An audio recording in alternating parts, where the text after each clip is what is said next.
झारखंड के सभी एग्जाम के लिए जनजाति को पढ़ना जरूरी है और उसमें एक एक जनजाति की बारीकी से इसमें विश्लेषण कर रहे हैं। आज बात करेंगे आदिम जनजाति में सबर जनजाति की। सबर जनजाति के गांव में हम गए हैं और काफी अच्छा दृश्य हमें देखने को मिला। वहां खास बात क्या है, अगर कोई आपसे पूछता है कि झारखंड की किस जनजाति का नाम महाभारत में यानी कि त्रेता युग में भी लिखा हुआ है तो वो है सबर जनजाति। सोचिए कि सबर जनजाति का जिक्र है उस पुस्तक में और उस धार्मिक ग्रंथ में सबर के बारे में लिखा हुआ है कि ये उस समय में यहाँ जंगलों में रहने वाले एकमात्र जनजाति थे। इनकी जनसंख्या 10,000 से भी कम है, 9,600 के आसपास इनकी जनसंख्या है।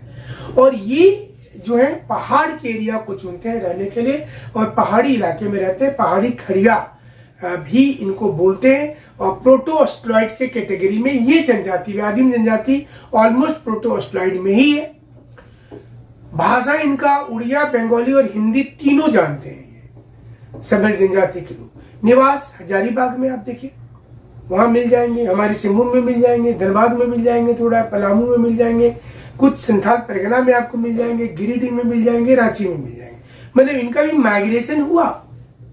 और इसके साथ साथ गोत्र इसमें क्लियर नहीं है, कौन कौन सा गोत्र होगा ये अभाव दिख रहा है। किसमें दिख रहा है अभाव? सबर में। बाकी जनजातियों में गोत्र डिमार्केशन है, इसमें अभाव दिख रहा है।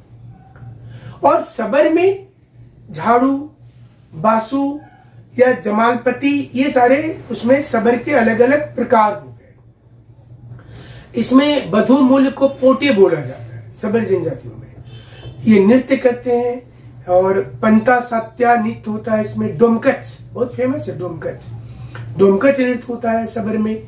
मनसा पूजा ये करते हैं, काली पूजा करते हैं, दुर्गा पूजा करते हैं। मनसा माता की पूजा ऑलमोस्ट झारखंड में हर जिले में होता है।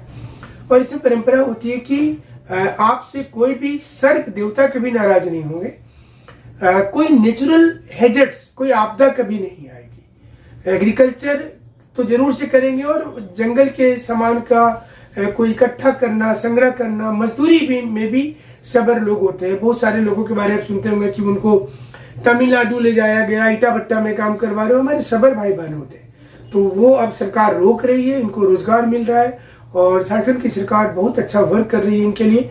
अब नौकरी भी इनको दिया जा रहा है। अगर आप 10th पास है, ग्रेजुएशन पास है तो आपको सीधी रोजगार की भी व्यवस्था इसमें की गई है।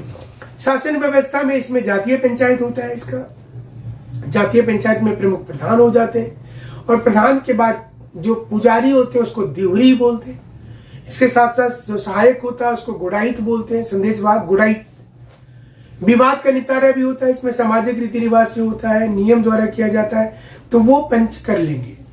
और एक आपराधिक जनजातीय नियम 1871 के अंतर्गत सबर जनजाति को आपराधिक जनजाति के श्रेणी में रखा गया उस समय में। मतलब जिस समय 1871 में जब ब्रिटिश सरकार का शासन था तो जैसे लॉर्ड मायो थे 1872 में, तो उस वक्त में इनको डाल दिया गया कि ये लोग मतलब क्राइम करने वाले लोग होंगे। तो सबर जनजाति पर विशेष कार्य करने का श्रेय किन्हें जाता है? तो महाश्वेता देवी एक बहुत बड़ी लेखिका थी। महाश्वेता देवी, हिंदी का साहित्य पुरस्कार भी उनको मिला है। तो उन्होंने कहा कि ये जनजाति जो है चूंकि महाभारत काल से है तो ये अब किस रूप में, मैंने उतना चेंज क्यों नहीं हो पाया, तो इनकी परंपरा को इन्होंने संभाल करके रखा है। और मृत जो पूर्वज होते हैं इनमें उनको मसीहा मान